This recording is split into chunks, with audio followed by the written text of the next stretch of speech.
President. I am delighted to rise in this debate as the new Shadow Minister for Education. In taking over from Alan Tudge, I have very big shoes to fill.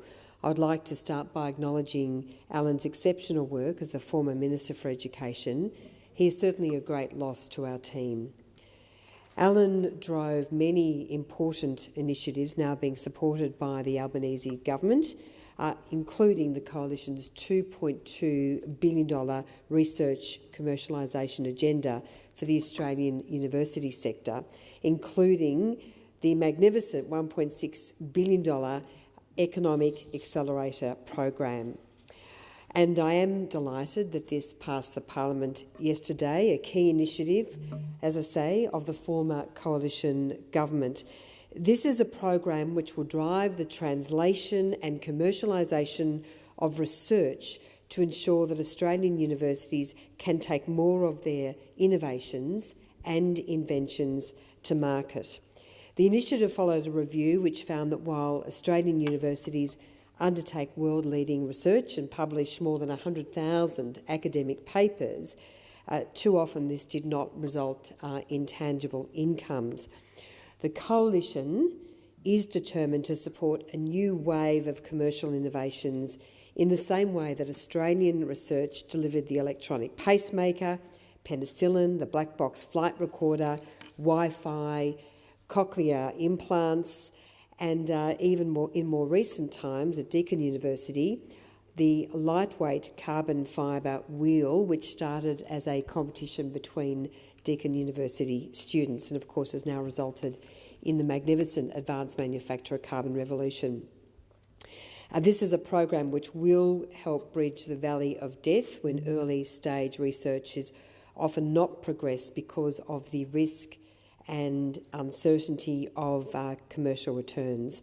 I particularly want to reference the Business Council of Australia's comments about our commercialisation package. It said this will significantly improve Australia's ability to commercialise our best ideas and innovations, scaling them up to create exciting new industries, new exports and new highly skilled jobs for Australians. So, as I say, this is a very important part of the Coalition's legacy in education, which of course also includes record funding for early education and schools and a laser-like focus on the importance of lifting school standards, including through strengthened teacher training and a stronger curriculum. As I mentioned at the Universities Australia Annual Conference, we do welcome the various reviews being undertaken by the Albanese Government into early childcare, into schools and into universities through the Universities Accord, but we are concerned there is a danger of being caught in a review vortex.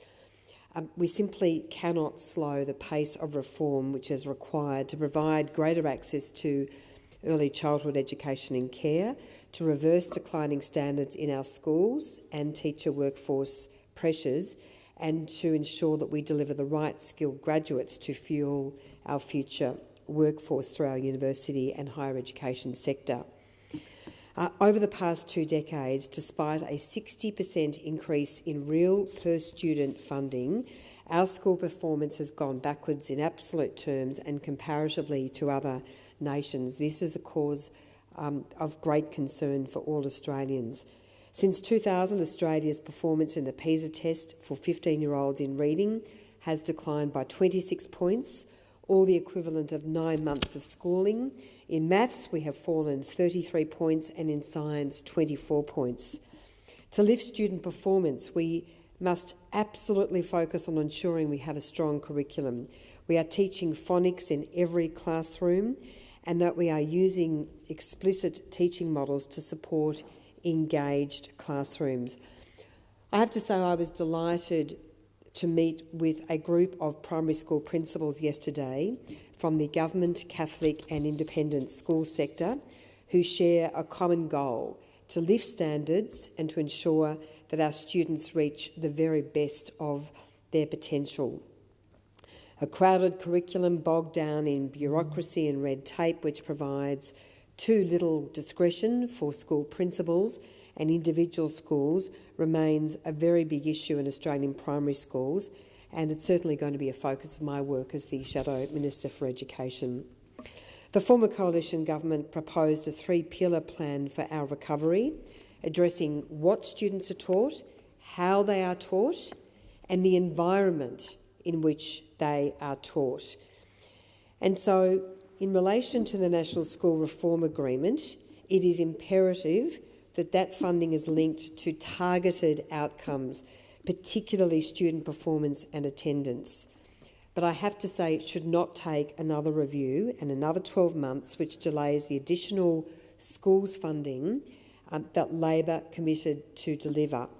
I am very concerned that this delay, in effect, constitutes another broken promise by the Albanese Government, because even the Australian Education Union has accused Labor of betraying public schools by not delivering this funding in a timely manner.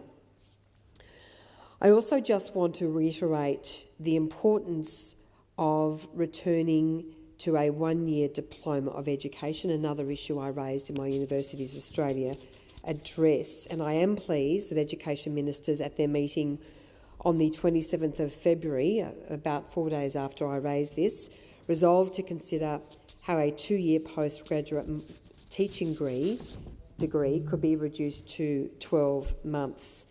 With falling graduate numbers and teachers continuing to leave the profession in droves, it is critical that we explore all avenues to get more teachers into our schools.